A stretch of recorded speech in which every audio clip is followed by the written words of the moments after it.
It's impossible to say what the worst feeling in the world might be. I think most people would default to answering that with something painful, like getting hit with a sledgehammer, getting shot. Childbirth is usually towards the top of that tier list for how painful it is. Maybe watching Rebel Moon Part 2 for how abominable it is. But I actually think there's a right answer to what the worst feeling in the world is.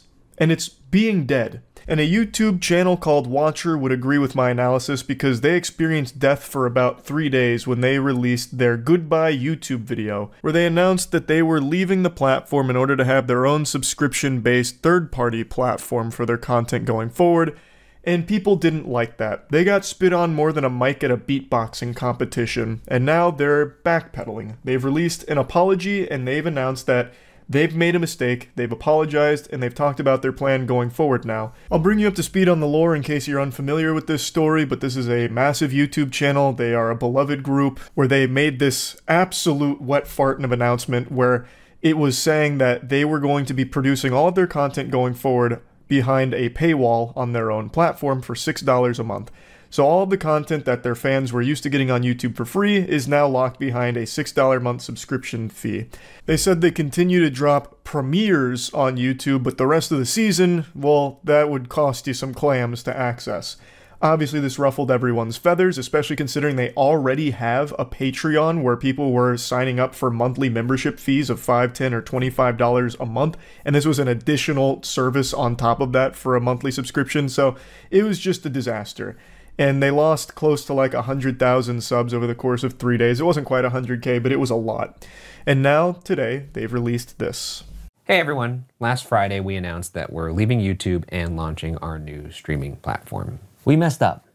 A lot of you spoke out with extremely valid comments and concerns, and we want to take the time now to address those. We've been reading the things you've been saying, and we're sorry for the way we handled this, as well as the way we communicated it. Right up front, it succeeds where a lot of other YouTuber apologies fail. They say they fucked up, and they say the golden word, I'm sorry. They make an apology right off rip. So it's a pretty good start to this one, all things considered. We understand where you're coming from, and we're making immediate changes. First, we want to affirm that you are the reason why we've been able to do anything at this company. You helped us every step of the way when we left BuzzFeed to start Watcher at the top of the pandemic in 2020. You've supported us in so many ways by watching our content, attending our live shows, buying our merch, becoming members of our Patreon, and giving words of encouragement over the years. This is another super strong moment here because it's tugging on the audience's heartstrings. It's very much buttering them up in a positive way. I'm not saying that as a negative thing. It's clear that they recognize the significance of having that audience. The whole content creation shit online doesn't work if no one's watching it. I mean, I guess if you had like an army of bots that view it, like you're a kick streamer or something, then maybe you can make an argument that it'd be sustainable even if you don't have a single human being watching. But clearly they understand that you need a passionate audience in order to survive in the online cyberspace Thunderdome. Now, there is something I want to mention here, though. He briefly mentions some of the ways the audience has supported them over the years, such as buying the merch, attending the live shows, subscribing to the Patreon for the monthly fee, and encouraging words. 3 out of 4 of those are huge revenue drivers. The kind words, not so much. You can't really make a whole lot of money. You can't convert nice comments to USD. There's no direct conversion there for that. I mean, unless you're making Hallmark cards, perhaps.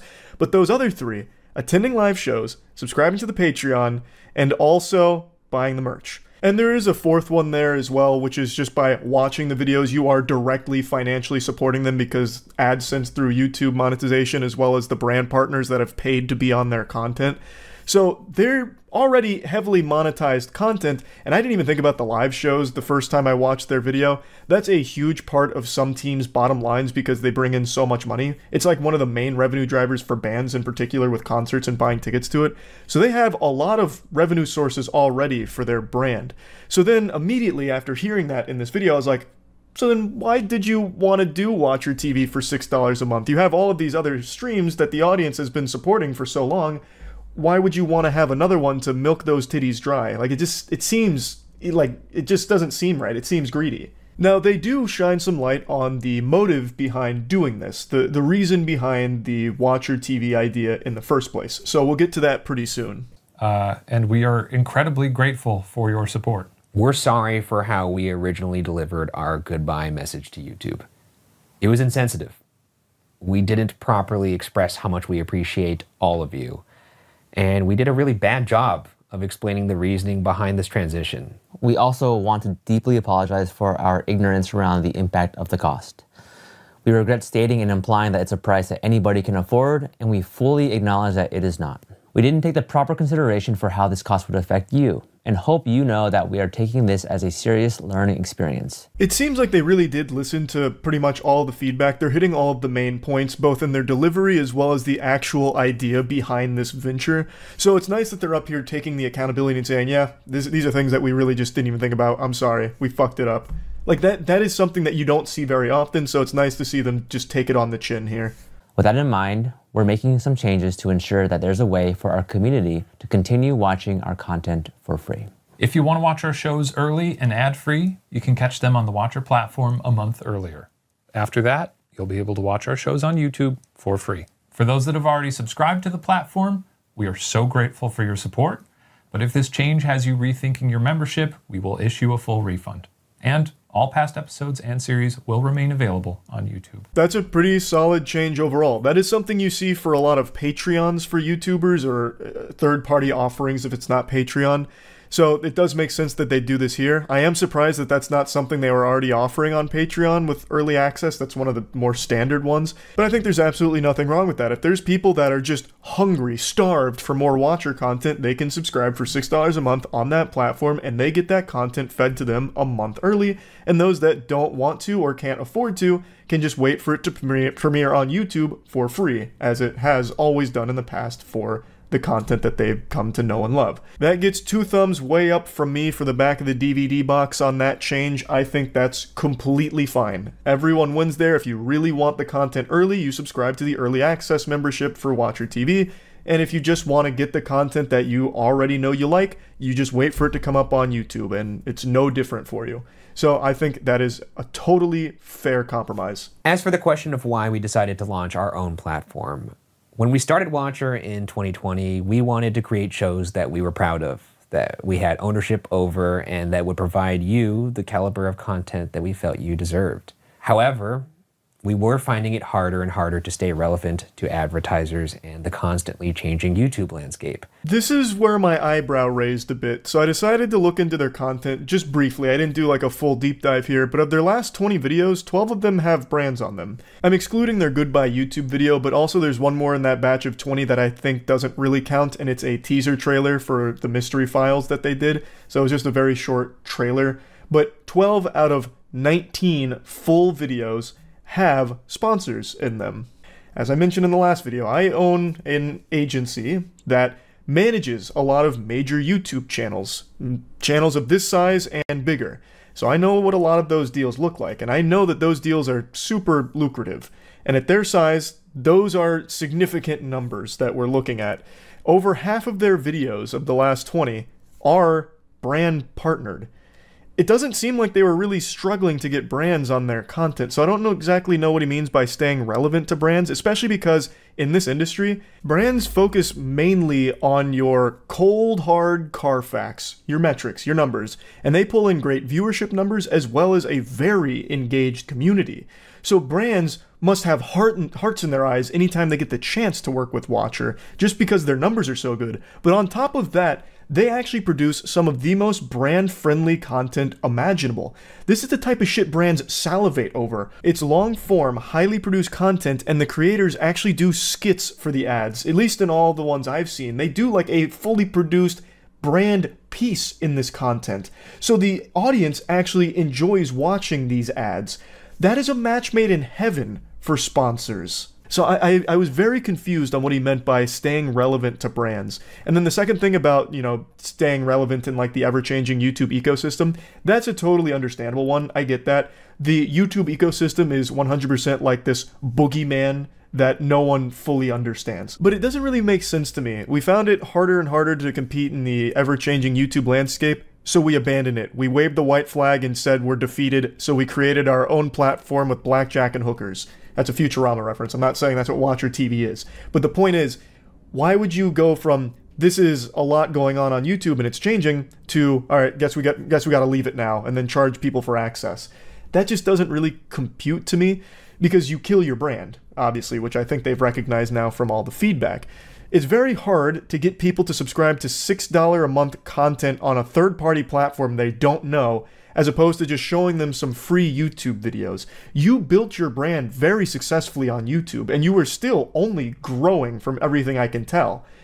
So why would you abandon it at the height of your growth, right? Like that, I don't know, that reason doesn't really make a ton of sense to me, but I understand being like afraid about, you know, long-term sustainability with how frequently YouTube is changing. I do get that, but I feel like the natural progression there would be like, okay, so how can we stay competitive on YouTube, as opposed to, okay, how the fuck can we get out of here? We faced some incredibly challenging decisions. We didn't want to compromise our content to ensure they met advertising requirements, and we definitely did not want to lay people off that have brought Watcher to life behind the scenes, and we didn't want to bring Watcher to a close, which would have happened if we stayed solely on YouTube. That's why we decided to launch the platform, so that we as a company could continue, we could pay our staff fairly, and not only continue to make great content for you, but expand with new shows, new voices, all ad-free. And now with the addition of accessible options, this is a decision that we all believe is the best for Watcher. All those reasons he lists are perfectly reasonable. You don't want to lay off your staff, great. You want to pay them fair, great. Like all of these, they check mark the boxes of good shit. I support that. But I don't understand why your only option was to leave YouTube and charge $6 a month to your audience that's already paying for more merch, live shows, and Patreon. At least a large number of them are. They have over 13.4 thousand Patreon members right now. From all of this controversy, their Patreon has actually flourished more than it ever has, from what I can see. So why would you want to take even more money out of their piggy banks here? The strategy would be to keep growing on YouTube so you can continue to monetize, you can charge higher rates to the brands that you work with, that I imagine you will continue to work with. And also, more views means more AdSense money. And like I said, this channel is so advertiser friendly. It's exactly what brands and YouTube themselves want: long form, high quality content. Their RPM is probably super fucking high. So the more they would grow on YouTube, the more money they would stand to make.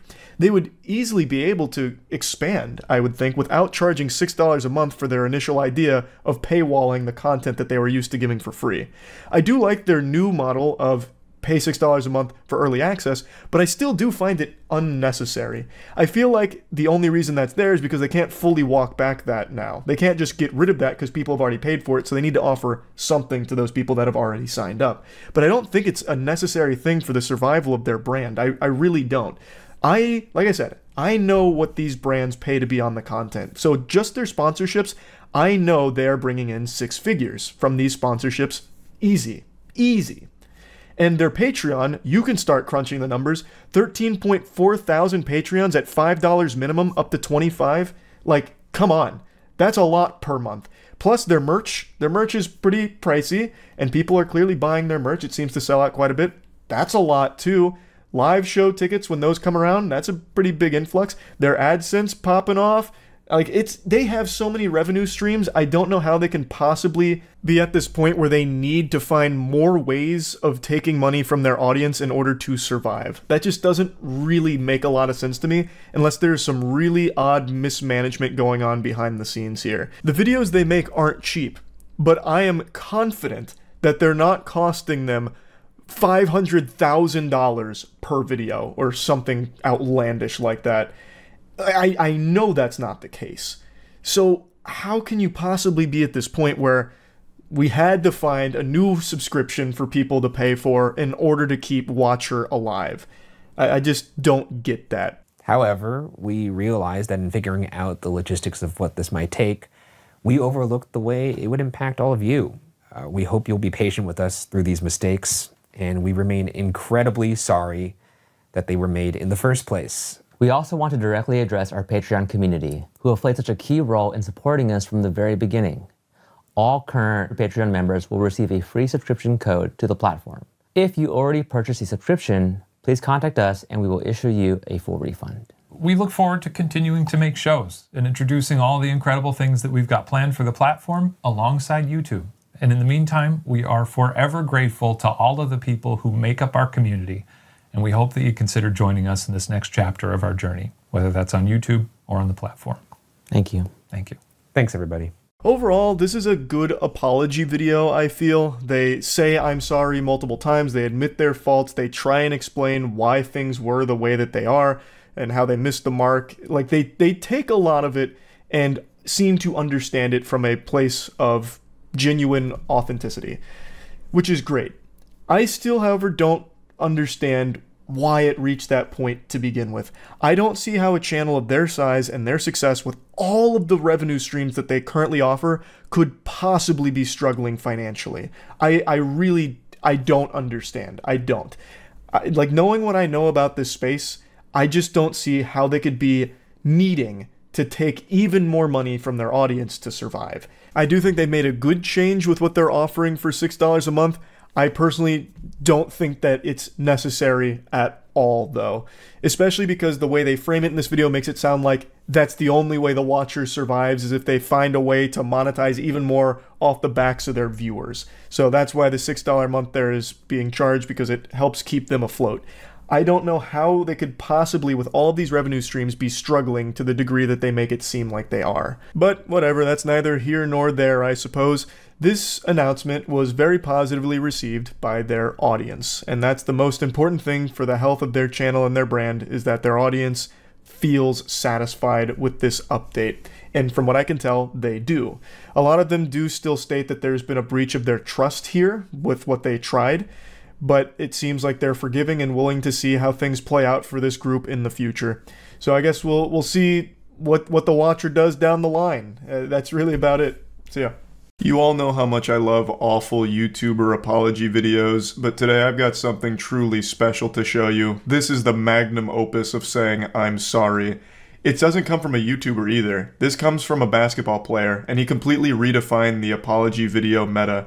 He made an entire apology documentary. I'm talking about Draymond Green. Now, I don't know how many of you are some red-blooded American, brewski-boofing, patriotic sports fans, but I'm going to break down the situation for those of you that aren't and don't know what I'm referring to. Draymond Green is a professional basketball player, plays for the Warriors, and recently he was filmed in practice punching his teammate after an argument. I can't show the video because YouTube will probably age restrict it for shocking and disturbing content, which it's not, so I'll just paint the picture with words here. So Draymond Green and Jordan Poole are at practice, and then some words get exchanged between the two. I can't read their lips, and the quality looks like it's straight out of 2001 off of a goddamn Motorola Razr, so the quality's fucking abysmal. Don't know what they said to each other, but they were some not nice words being exchanged. Perhaps Jordan Poole hit him with a SpongeBob reference that he didn't appreciate, something like, "Hey pal, you just blow in from Stupid Town." Then Draymond Green gets up in his face. Jordan Poole pushes him off, and in response to that, Draymond Green fucking cranks a mean one and lets a Go-Go Gadget Extendo knuckle sandwich fly, absolutely blasting Jordan Poole. I don't think it was a full-blown knockout, but Jordan Poole did hit the ground hard. Like, he went down harder than the UPS delivery driver throwing my packages at the door. But this is where this fight started and stopped. The team separated the two of them, and the video was leaked to TMZ, and this became a huge deal in the entire sports world. Afterwards, Draymond Green did issue an apology publicly, saying he was sorry for the whole situation and how embarrassed he was by it. But clearly he wasn't embarrassed enough, because he decided to shamelessly make a documentary about this whole situation as well. The man made a full-blown, goddamn Michael Moore-style documentary on his punch of his teammate.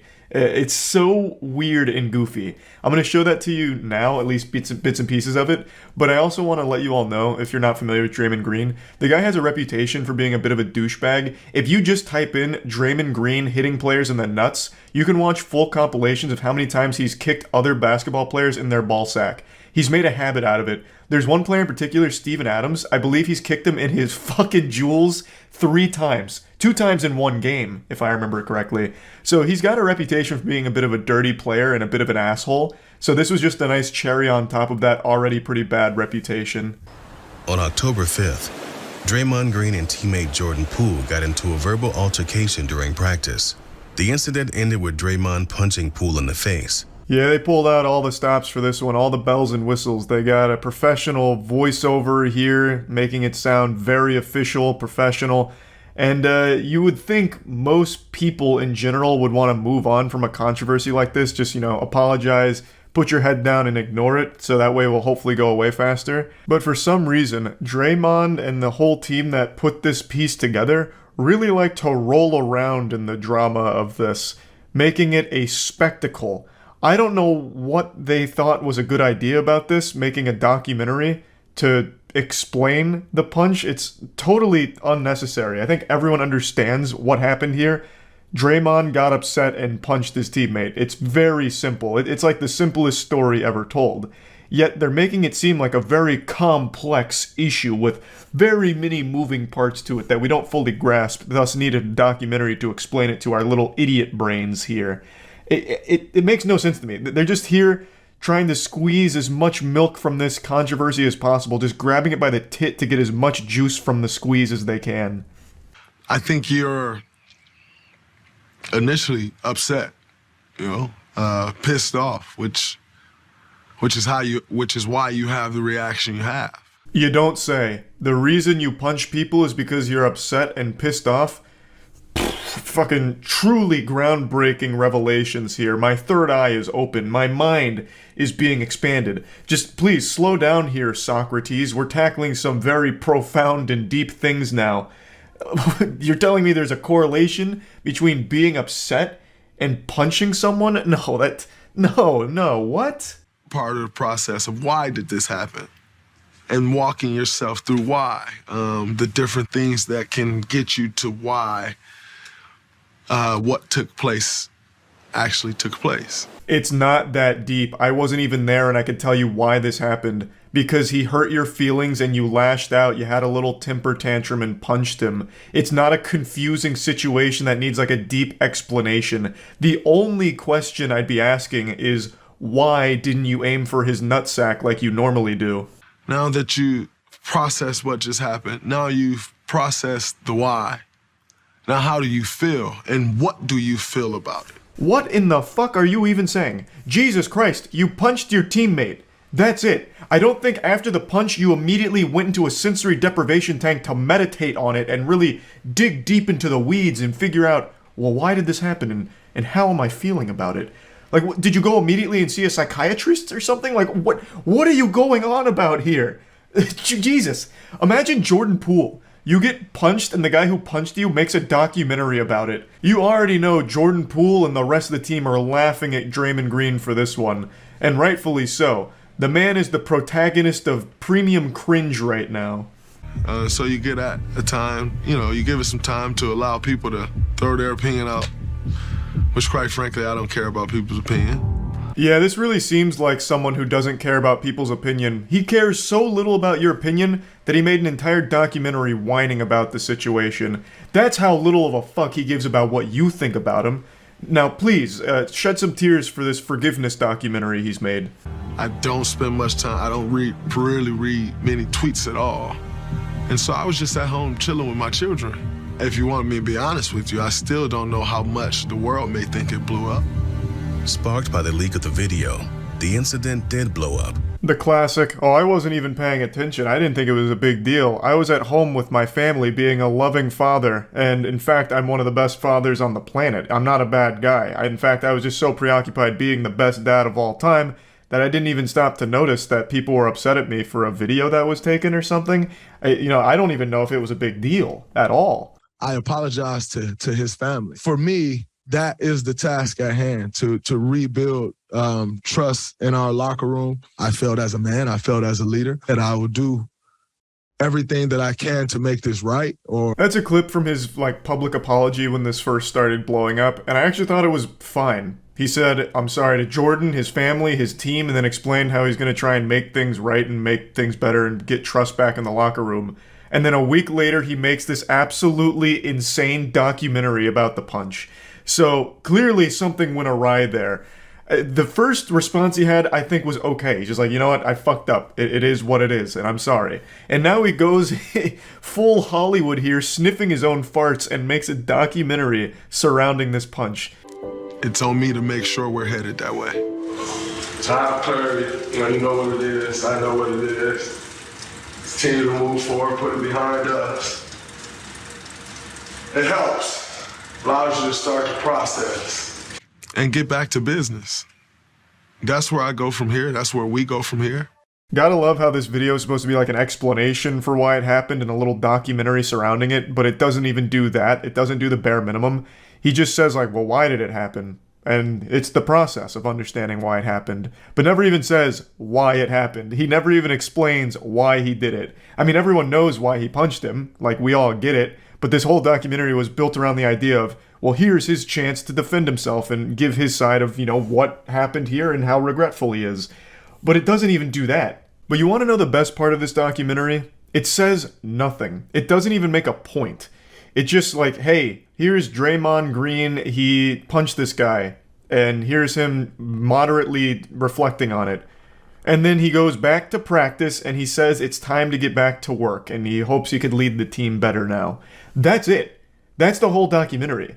Like, it has no purpose whatsoever. It's mind-blowing that this got made, but regardless, that's pretty much where the documentary ends. It's very silly, and I just wanted to talk about it because I think it's a wild set of circumstances here. Making a documentary about your outburst punching your teammate is such a bold move, and yeah, that's about it. See ya. What's up, everybody? It's Critical. I know everyone hates YouTube drama, but I'm not one of them. In fact, this has become one of my biggest guilty pleasures, just watching YouTube drama unfold from afar.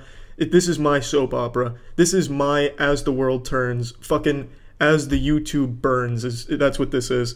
And it's great. It's just this big hubbub over very mundane things on the website, and it's become so popular recently, and I can't help but kind of tune in because it's very fascinating. And one thing I always look forward to in these situations is the inevitable apology video from one of the two sides, because they're usually just absolutely atrocious and very fun to watch. Now, I'm sure anyone watching this is familiar with the CSGO Lotto drama. To sum it up, two big YouTubers, Syndicate and Tmartn, own this gambling website for Counter-Strike skins, and they never disclosed that they owned it and manipulated their viewers into using it and all this shit. And today, Tmartn made an apology video for it, and it is turbo shitty. So I wanted to just kind of talk about it. So the video starts with Tmartn talking to his special guest Airbud, and they're running a promotional for Airbud's new movie, Airbud Gambles on CSGO Skins, and he's saying how difficult it's going to be for him to make this video. So right away, T-Sharton has made me very uncomfortable and squirming in my chair like my rectum's been tickled by a fucking porcupine, because it's the most cringeworthy attempt at using one of the most popular techniques for public service announcements and emotional campaigns, where you get a cute animal there to get the viewer's guard down, make them feel like you're being real with them, make them feel like they're being genuine, and just kind of elicit sympathy from the viewer. And Tmartn's trying to utilize this technique, but he does it atrociously. It's just an absolutely abysmal attempt, and it comes across as so fake and so forced and just sets a horrible tone for the rest of the apology video. Now, I'm not going to play too much of the video because there's nothing to really be gained by listening to this human Ken doll repeat himself. The gist of the apology is, he is sorry that you were too fucking stupid to understand that he was the owner of CSGO Lotto, and he is sorry for not spelling it out for your dumb ass every single day in every single video, reminding you that he owned it. It's your fault. This controversy is nothing that he's done wrong. It is just your fault as a viewer for not knowing that he owns CSGO Lotto, and he makes it very clear that he has done nothing illegal whatsoever. That's basically all this apology video is shifting the blame for this whole controversy on his audience. It's the audience's fault for not understanding or knowing that he was the owner of the website. That's basically this whole thing. So this no-nippled Neanderthal doesn't address any of the actual complaints or issues people had about this situation. He doesn't talk about why he blatantly lied about owning CSGO Lotto. He doesn't talk about why he changed the descriptions of all of his videos to add a disclaimer in the description, and he also doesn't talk about why he pretended to find CSGO Lotto instead of saying he made it or owned it. I'm not going to get too deep into talking about the actual drama because there's nothing I can offer that hasn't already been talked about or discussed. But basically, he just pretended like he found CSGO Lotto when he brought it up as if it was some type of random chance. Oh, you know, I was on Google looking for new $2 million villas to buy that I could use as public shitting arenas where I can invite homeless people in to just shit in all the rooms in the house if they'd like, you know, because I'm a good guy, you know. But while I was looking for this, I happened to come across a diamond in the rough. It's called CSGO Lotto. I'll put the link in the description in case you guys want to check it out. It's kind of cool. It looks really nice. I hear the owner has a massive dick. It's a cool site, you know. I think it's good. I'm not associated in any way. That's basically what he did. He pretended he didn't know what it was, and he doesn't talk about any of these issues in his apology video. This man doesn't take responsibility for shit. What he needed to do was grit his tiny tic-tac-ass teeth and just say, look, I fucked up, I did this, I did that, I shouldn't have done any of those things, and he would have got a lot more respect out of people, and they wouldn't have seen him as this fucking asshole that I think the majority of people see him as now, after this apology video. Because all of this comes across as so fake, and just reading the comments and just looking at how people are reacting, they all see right through it. He is just sorry he got caught, that is all. He doesn't give a fuck about the situation or his audience in general. He just wants people to keep watching him no matter what so he can continue to live in his expensive 2-story mansion with his nice truck in the background and that peculiar modern art painting in the background that looks like Solid Snake inside of a Mr. Meeseek's uterus. I'm not quite sure what the fuck's going on with that, but I'm sure it's about $50,000. Now, I'm sure he knows that it doesn't really matter how he handled this situation. He's going to be fine in 2 months no matter what. In fact, he'll probably be better off in 2 months than he is right now because everyone has heard his name so much recently, they're going to check him out of curiosity. So he's not going to really lose many viewers, and he'll actually probably gain more. He knows that he could have handled this situation any way he wanted. He could have shown his asshole on this apology video, and still everything would be fine. His lifestyle wouldn't be affected, his profession, none of that would be affected, and he knows that, so he doesn't really give too much of a fuck. And another thing that really upset me about this video is the way he ended it. He ended it with him grabbing the camera like he was about to give me a fucking Ghost Rider penance stare. Come on, bro, you gotta do better than that. Edit that shit out. Have you never edited your own video? Do you just have beavers slap their fucking tail on your keyboard and edit your shit? Come on, pussy fart, do better than that. Now, I know everyone talks about, oh, how do you kill a YouTube channel? There's just no way. They're too big to fall. That's bullshit. A YouTube channel can die just like any other website or any other company, anything like that. All it takes is for people to stop watching them. If you really feel passionately enough that you really don't want this guy to be able to continue to manipulate people and do types of shady shit, stop watching him. It's that easy. Don't go on his channel to dislike and insult the guy. It doesn't fucking matter. It just really makes no difference. If you want a YouTube channel to disappear, you stop watching it. That's how it works. That's how it works with a lot of shit in the world. If you just give it attention, it's going to persist. There's no such thing as bad publicity. That's a saying for a reason, because as long as it's being talked about, it's going to continue to exist no matter people's opinions on it. The only way things really do fade into obscurity is you stop supporting them or just acknowledging them. That's a better word for it. So yeah, I just wanted to talk about this situation because this is one of the worst apology videos I've seen out of a YouTube drama situation, so I thought it'd be fun to talk about. So yeah, that's it. And I do read a lot of your comments. In fact, one of my favorite comments I've ever read is someone said, "My voice sounds like the world's most unenthusiastic hand job," and that one gave me a real hoot. But the reason I'm saying this is I read your comments and I know a lot of you don't like when I talk about drama or get involved in YouTube drama in any capacity. And I know, I understand, and I don't do it often, but sometimes certain situations affect me and make me want to talk about it or point out how horribly the situation was handled. But that's it. It's not going to be like something I do all of the time or anything like that, so don't worry about that. And yeah, that's it. So yeah. Yeah, I'm sure you've noticed I'm wearing the same outfit, same clothes, because it's been over 24 hours since my last shower. I've been busy. What are you going to do about it? Call the stink police? Get the odor officers out here? I'll shower here shortly.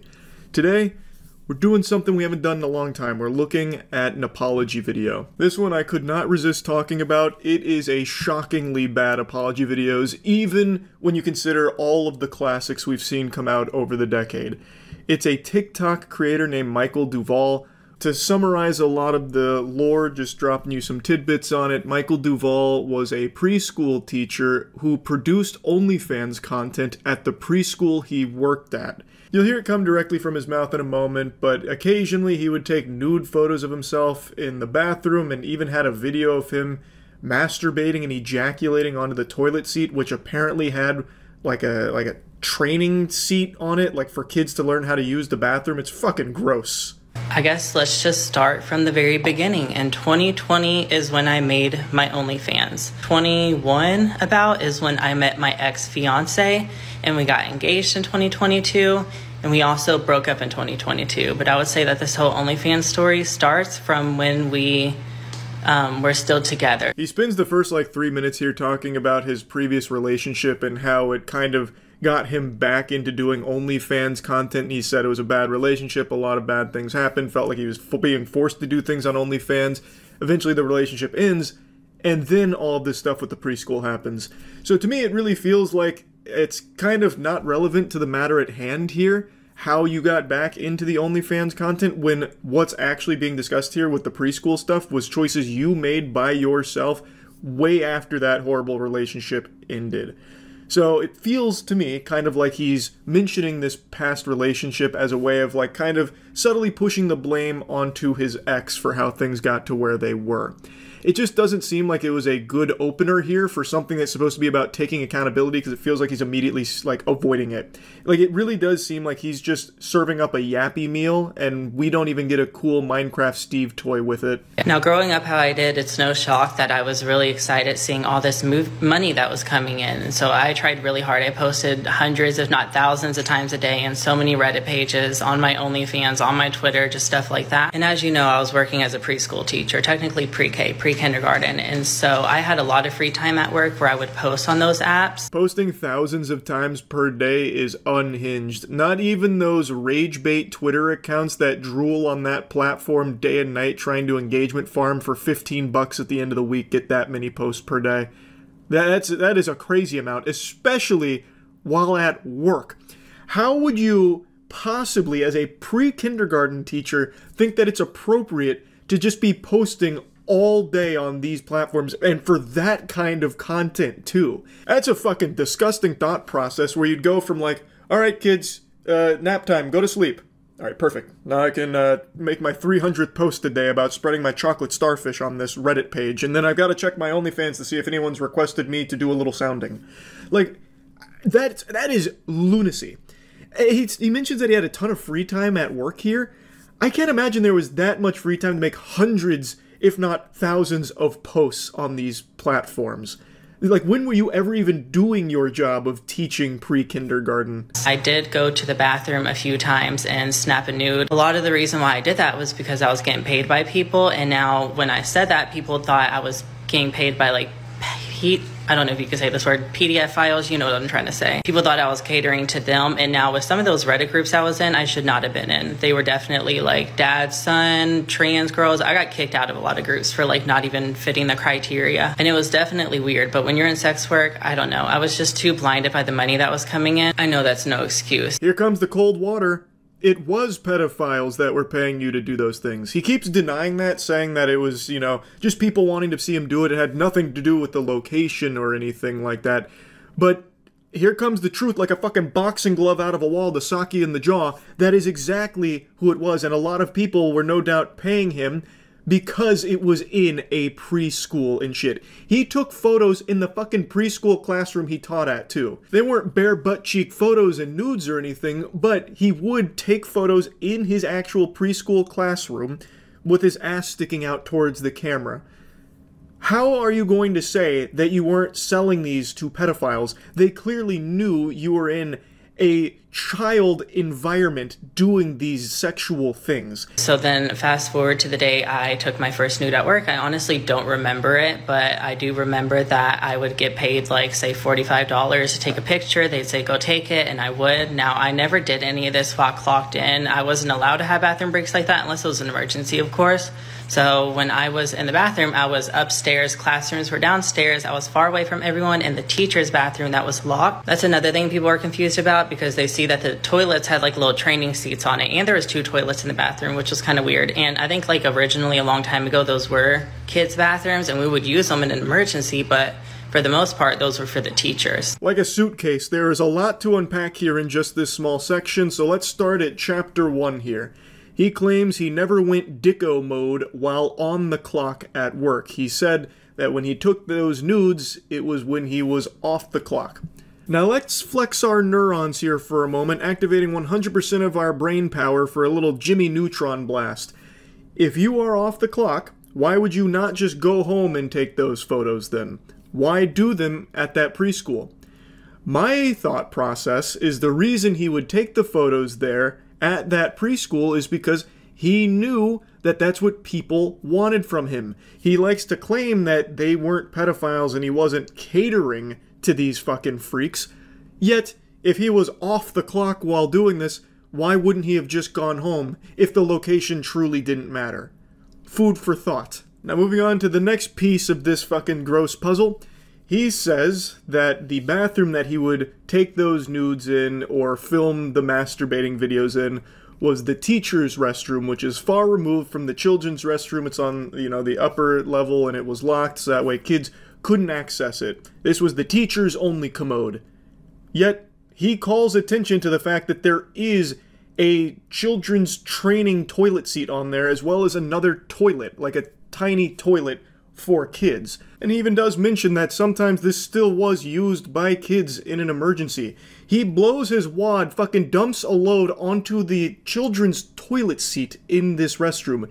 Even if he's telling the truth about it being not during work hours, off the clock, and it is separated from the other children's bathroom, this is still an incredibly fucked up thing to do, and it's very clearly in a restroom that does have child things in it. I'm not excusing anything I did. There is definitely no excuse, but I do just want to say that it would have happened at that time at any job I worked at. If I was working at the movie theater, it still would have happened there instead.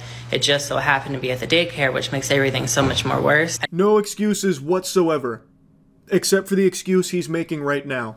He's speaking about this like it was some kind of natural disaster, like an unavoidable calamity, like an asteroid hitting the Earth. He's talking like Thanos.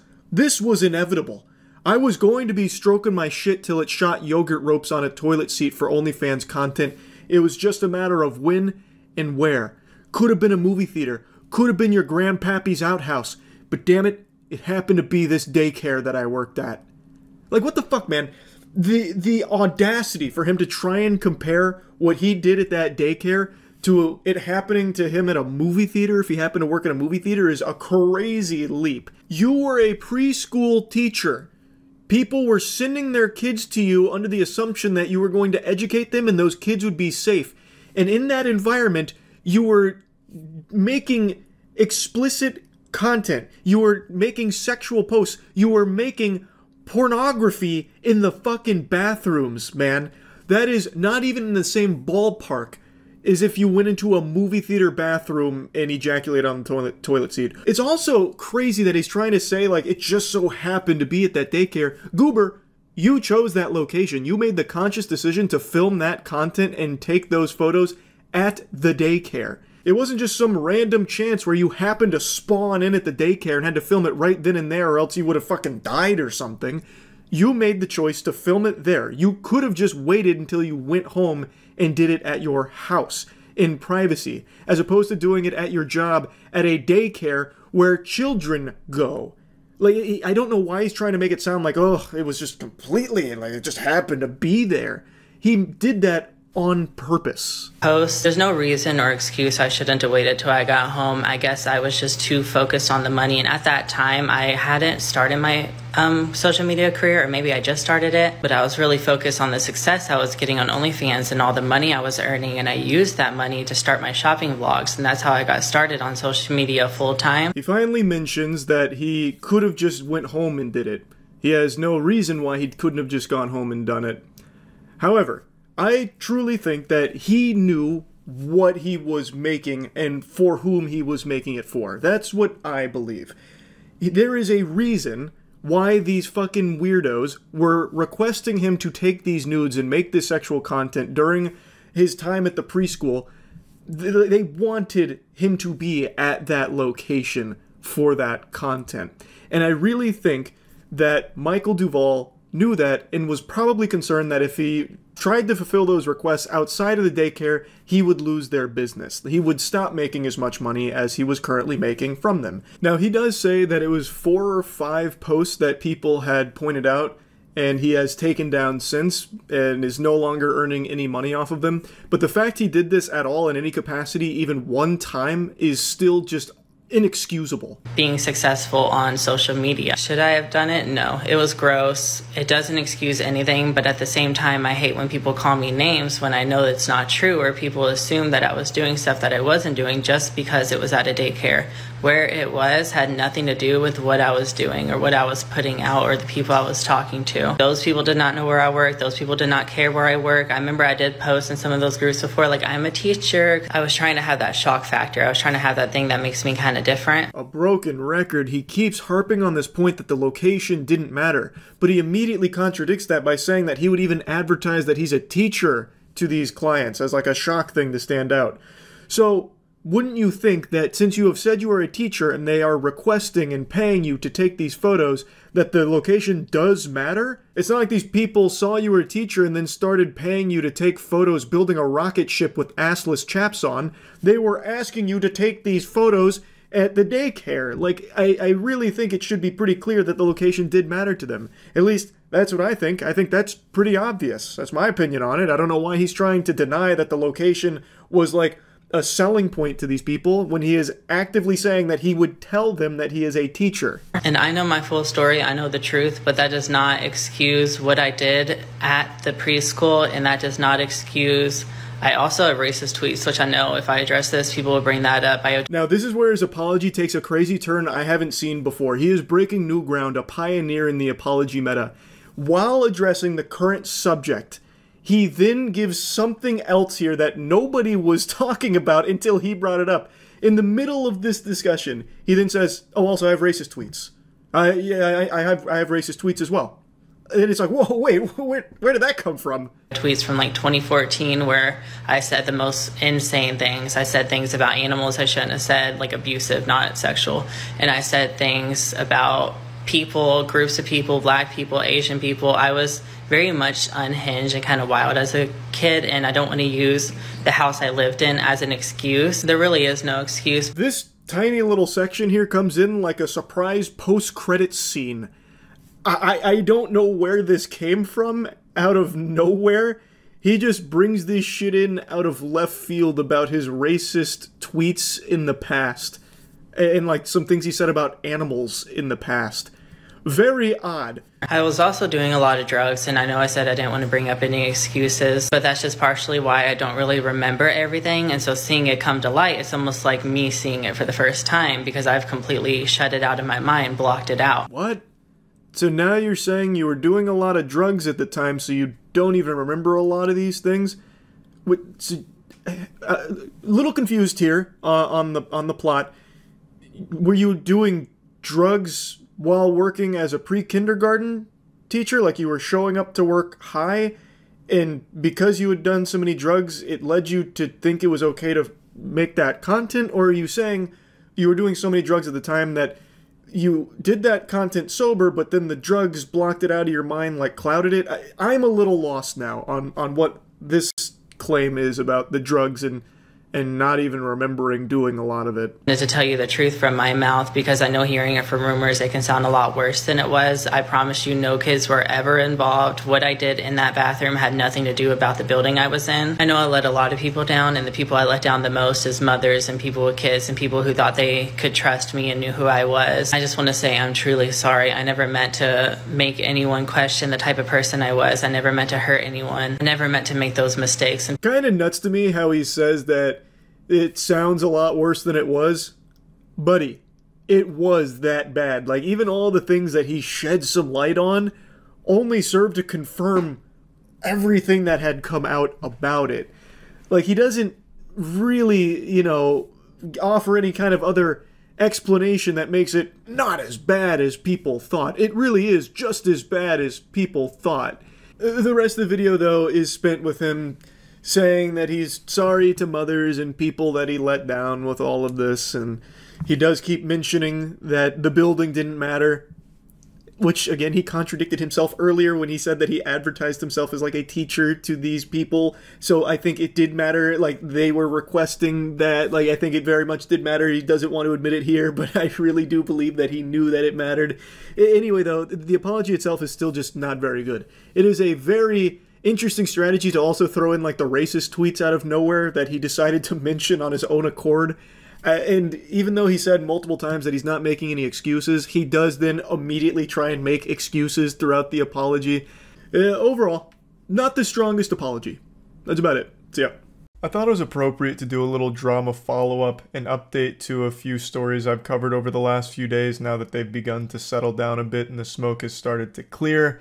So this will be the little after credits scene to a movie to give you closure. The first one being the clown YouTuber that violated the Geneva Convention of the Internet and committed the unforgivable war crime of abusing YouTube's copyright takedown system and strike system in order to bully creators that were making fun of him. Now, normally I'd call someone like this a mustache-twirling evil supervillain, but that just doesn't apply here because I'm pretty sure this guy couldn't grow a single fucking molecule of facial hair if he was given 1,000 years in the wilderness surviving off nothing but bear liver. He's just not in his DNA. His name is Brent Rivera. He's a massive channel. Unfortunately, he was born with glass bones and paper skin, so when people started making fun of him, those words cut deeper than Excalibur ever could. So he turned to his team and looked for a solution, and what they suggested was the nuclear option of filing takedown requests and copyright claims on people that were being mean to him, that were kicking sand in his face on YouTube and ruining his reputation at the middle school lunch tables. Now, this isn't one of those like silly, trivial, oops-a-daisy moments that people just forgive and forget as if it never mattered. This is a very well understood, severe thing that can legitimately ruin someone's career based on nothing other than hurt feelings. It's also illegal what Brent Rivera did, which is knowingly filing bogus takedown requests and copyright claims. That's not exactly allowed. So he used this option against some people that were making videos that weren't positive about him, and one of the most vocal victims was a channel named Dumpy. Dumpy fought back very hard against what had happened because his channel was at risk of being taken away from him because he had hurt this asshole's feelings.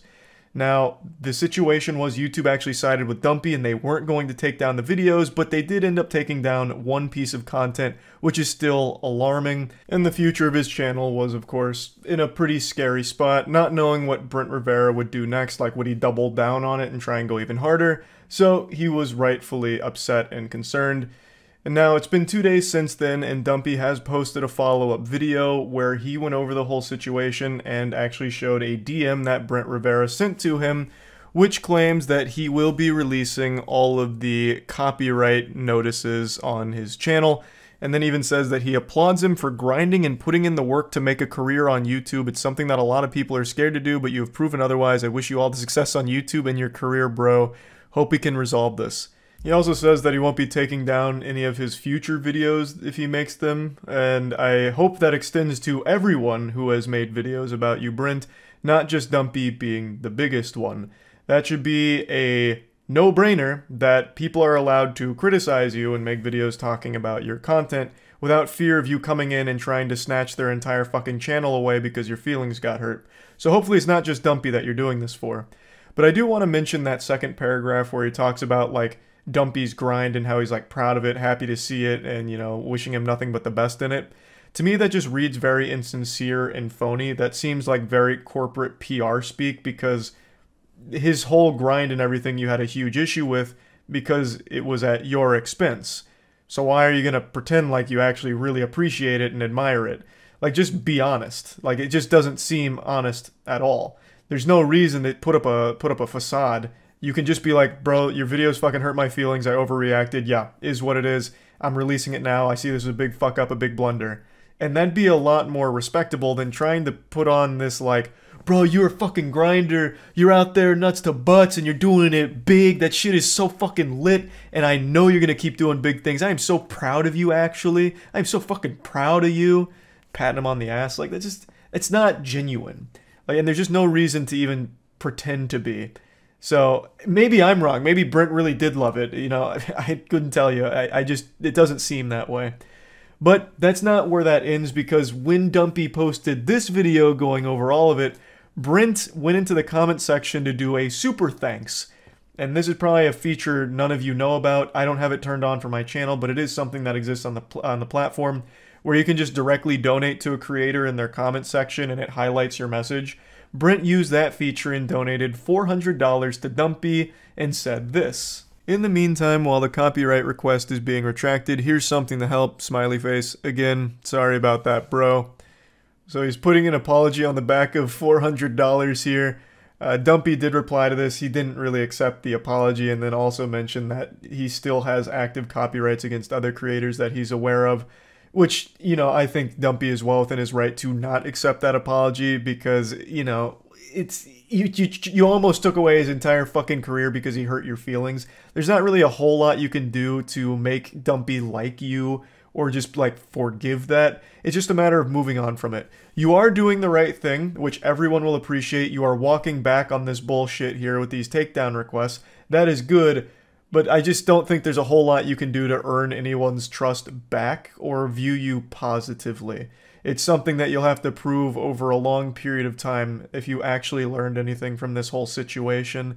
He says that him and his team responded too emotionally to it, which he's absolutely right on, but this is an option that should have never been considered in the first place, obviously. So yeah, that's kind of the update here. He is retracting the copyright takedowns and the claims and whatever, so that is great, though his image is still ruined as a result of all of it, but big appreciation for doing the right thing. So that's always good. Now moving on to the next one that I'd like to give an update on. It's my least favorite Twitch streamer. This was a Polish woman who was streaming while driving, and while looking at her phone, because she was distracted driving and just looking at her fucking phone while driving, she ran over someone's dog.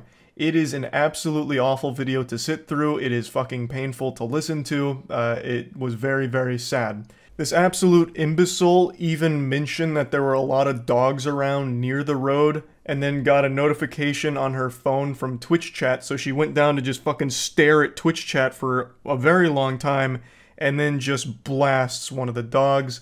I was under the impression, as most people were, that the animal didn't make it, especially judging by the sounds that it was making, and just the speed that this girl was driving.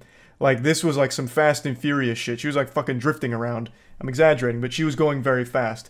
But apparently, the dog is okay. Pyrocynical made a video on this and actually did a very thorough deep dive, finding some very interesting sources to follow up on what happened, because this took off on Polish social media. Like, it went big in the Polish community.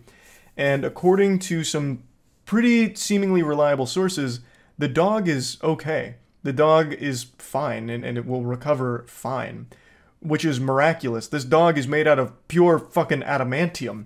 Took a hit from a speeding vehicle and then is walking it off, just rubbing some dirt in it, and is going to be okay, apparently, which is a fantastic thing to hear. That is great news from this awful situation, but it in no way excuses this streamer. I still think she needs to face legal ramifications for what she's done. I have absolutely no sympathy for any distracted driving whatsoever, whether it be drunk driving, texting and driving, fucking reading Twitch chat thoroughly while driving like she's trying to fucking spell check some assignment, just literally staring at chat more than she's looking at the road. I have no forgiveness for that kind of shit. She should absolutely lose her license at the very least, but I am happy to hear, happy to learn that the dog is okay from this incident, assuming all of the information Pyrocynical has put out there is accurate, and it does seem accurate from everything I've seen. So I just wanted to give that follow-up. That's like actually a nice happy ending there. The best ending would be dog is fine, and also the girl gets punished heavily for this whole situation. That'd be optimal, but right now I'll settle for the dog being okay. So yeah, I just wanted to give these two little quick follow-ups to these stories that I recently talked about, since more came about from them. And that's really about it. So yeah. Jimmy Kimmel's audience is asking him to apologize for Knocked Loose because it scared them. That's amazing. Wait, really? Hold on, I gotta see that for myself. I knew Knocked Loose was going on Kimmel, which I thought was a weird fit in the first place. But if the audience is demanding an apology, that's spectacular.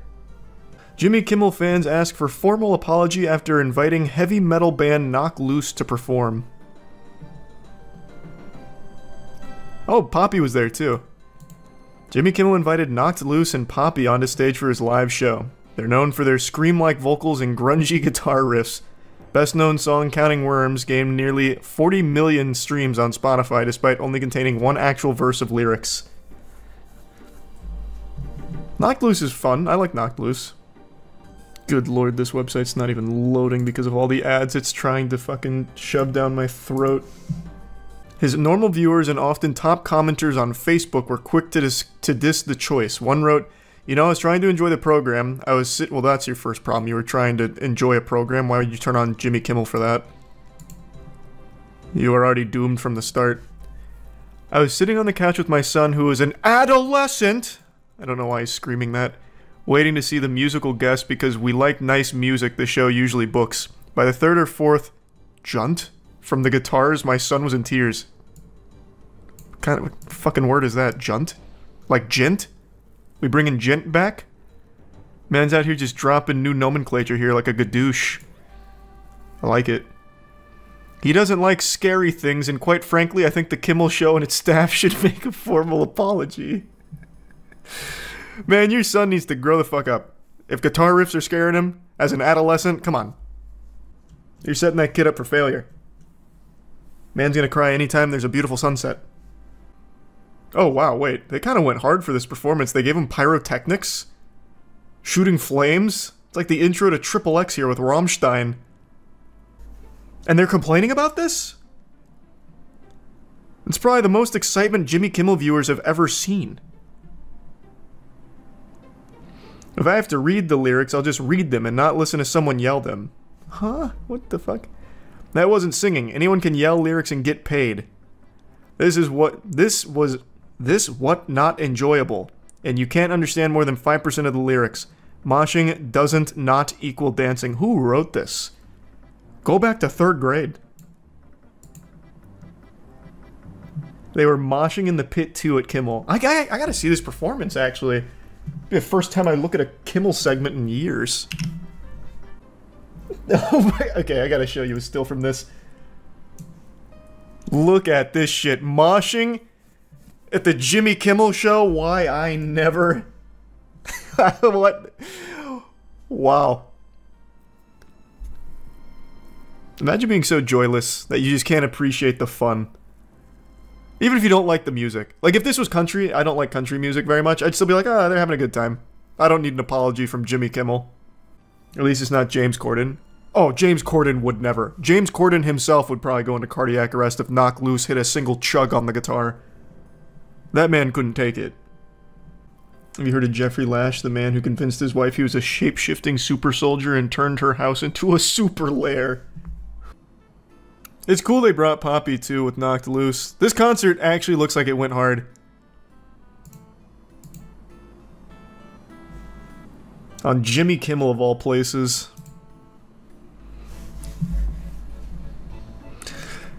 How do I sing along with this? Lol, sounds just like a screaming frenzy to me. Actually starting to hurt my ears. People who listen to this have no room to complain about crying babies or screaming 2-year-olds taking a tantrum. Haha, unreal. They call this music, Jimmy? I'm gonna go to the Facebook page myself. These sound so good. Actually, most of the comments are pretty positive. Well, not really. Never mind. The first 3 were positive. The rest are people mad. Pretty cool. I will say, I think it'd be amazing if Jimmy Kimmel actually did come out, like, tears in his eyes, issuing an apology for scaring his viewers by putting Knocked Loose and Poppy on. That would be truly fantastic. You see that? Did you hear about the California man who tried to smuggle 71 pounds of meth using a cow onesie? Yeah, I read them earlier today, actually. It was pretty cool. He was arrested at the Los Angeles International Airport after he allegedly tried to check 2 suitcases filled with clothing soaked in methamphetamine, including a cow pajama onesie. Prosecutors have indicted Raj Matharu with 1 count of possession with intent to distribute methamphetamine. I can't believe they caught him. He's free right now on a $10,000 bond, so sleep in fear. Any onesie could be compromised. You hear about the cemetery charging mourners for VIP passes when they want to visit their dead relatives. What? Who owns that cemetery?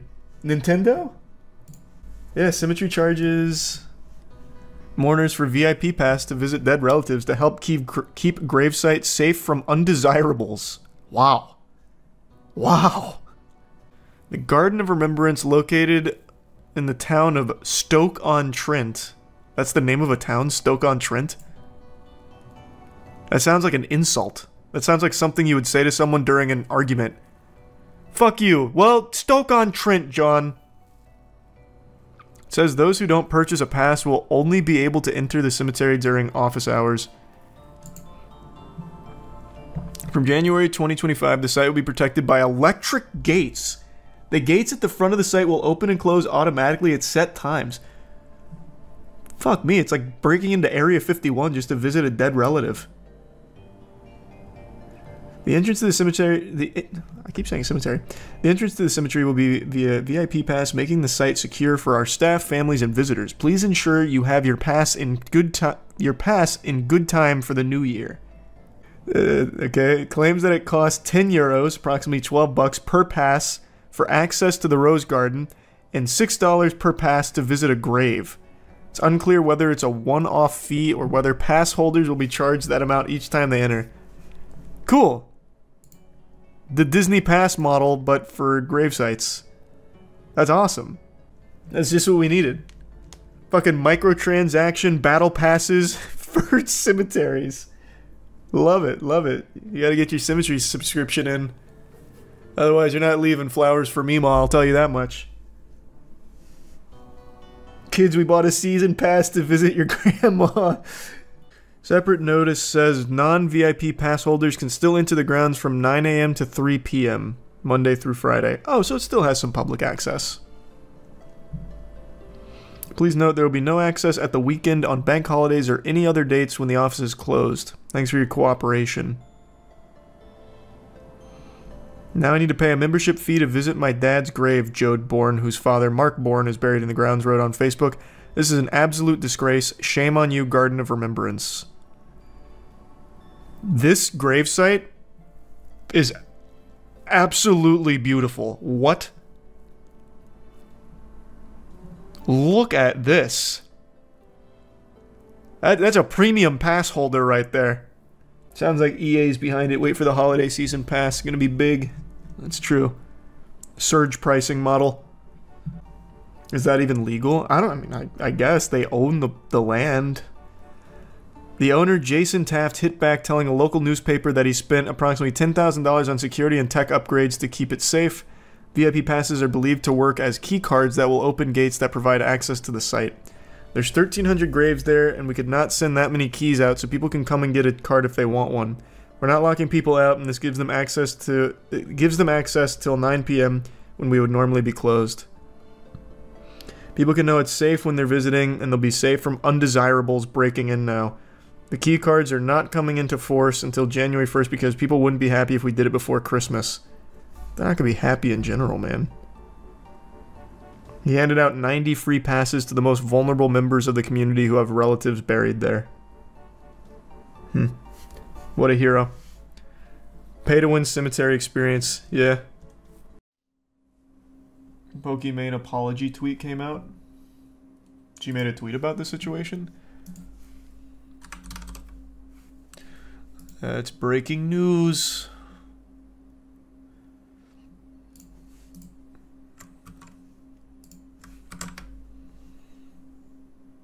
Well, what I said was 100% intended to be a joke. I see why it came off as insensitive, and I apologize for that. I also understand the current price of the cookies may be expensive for some, and I promise we'll continue to consider pricing to keep mine as affordable as possible. I guess that's quick and to the point. I don't know in what world people would hear that and assume it's a joke. It didn't seem like it, because you continued to expand on it about, like, you'll spend your money how you want, I'll spend my money how I want. It doesn't come across as a joke, but I'll take your word for it. This isn't really the thing, though. Like, you don't have to change your pricing if you don't want to. It's just people saying it's expensive. Like, it's just people saying it is expensive, which it objectively is. Like, it's such a simple thing. I don't understand how there's even, like, a debate. I don't know what Hassan disagreed with me on. It's just a very bad look to say that the people that don't want to spend that much on a snack are broke boys. Like, that's tasteless. It's rude. It doesn't come across as a joke from all of the context. And the point isn't to, like, bring the price down. It's just, hey, this is expensive. Probably won't spend $28 on cookies. That's it. It's so simple.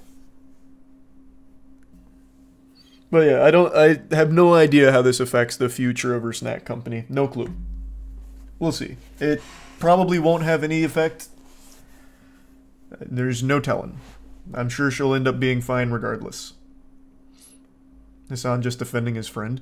Well, I mean, he shit on Valkyrie for the blue light stuff. Like, I don't think he's usually, I mean, I guess I don't know for sure, but I don't think he's usually one to, like, give his friends a pass. So I don't know what other angle there is. I don't know how you could ever justify shaming the people that made you rich in the first place and insulting them to their face and making them feel bad or less than you are because they don't have as much money. Like, it just doesn't make sense. There's really no argument you can make for that. It doesn't come across as a joke. It really doesn't. Like, if that 20-second clip right after it was her going more into, like, you know, playing a character, like, she could have made that work. Like, let's say you take Wubby. We'll use Wubby as an example. Let's say Wubby releases Gamer Supps Butt Juice, like his new exclusive flavor. It's fucking $50 for a single sack. And Wubby's like, hey, if you can't afford it, you're just fucking broke then, pussy. And he just, like, keeps going and expanding on the joke. You can make that work without it being, like, a disrespectful dig at people who can't afford it. Like, you have to bring people in on the joke. Hers really seemed like she was upset that this was even an issue. And that people were wrong for talking about it. So it just doesn't come across as it was supposed to be, like, comedic. Thanks to the resub spacing. Hassan said your merch was overpriced and made in China. Someone tell Hassan that he literally uses the same merch company I do. We're in the same company. It's... Brother, that's us. So, if that's what you think of the merch, you're insulting your own company. We actually talk about you quite a bit. Like, you are their friends as well. That would be a crazy hill to go on. I don't think he said that. That sounds like chat making some shit up. That seems more like bait than anything. Thanks for the big one spacing. Hope you're having a good day. Thank you for that. Goddamn. The old lady next door isn't home. I steal her undies. What a fucking weirdo. Nice. No, I think most of it's just been bait all night. 100%. I don't know what Hassan disagreed with. I haven't watched the video on it. But I feel like most of whatever chat has been saying has been a bunch of nonsense hooey.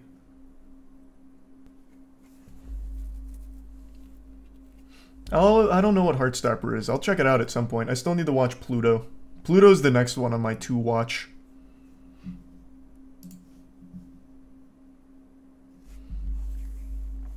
Do you miss Twitch ever? I simulcast, man. I'm on live on Twitch and YouTube right now. You hear about the... Yeah, we already talked about the gumball stuff, man. We've been there. What would be your ideal FPS that could beat all the others on the market currently? I don't know. I'd have to really think about it. Thanks to Prime Zoomy.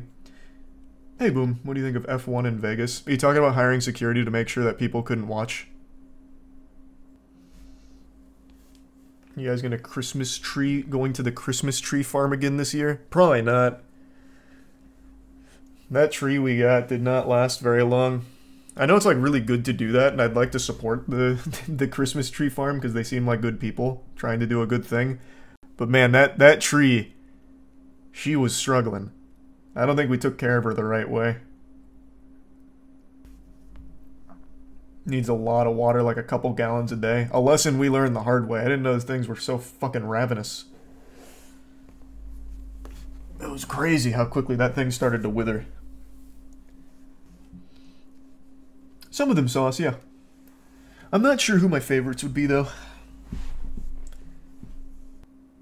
Oh, it's not... okay, Jesus Christ. I know people aren't trolling about Hassan disagreeing. I know he made like an hour-long video or something. It's just, I don't understand what there would be to disagree about. No matter how you spin it, it is expensive, objectively, provably, and insulting your audience by calling them poor without many people being able to recognize it as a joke is a bad look. Again, even past the 20-second clip, she continues to expand on it in a way that's not joking about, you spend $8 on Twitter Blue, spend your money how you want, I'll spend my money how I want, and then right back to the game. It's not really... It's not really like a haha atmosphere, and she doesn't really lead up to it in that context either. Like, that's it.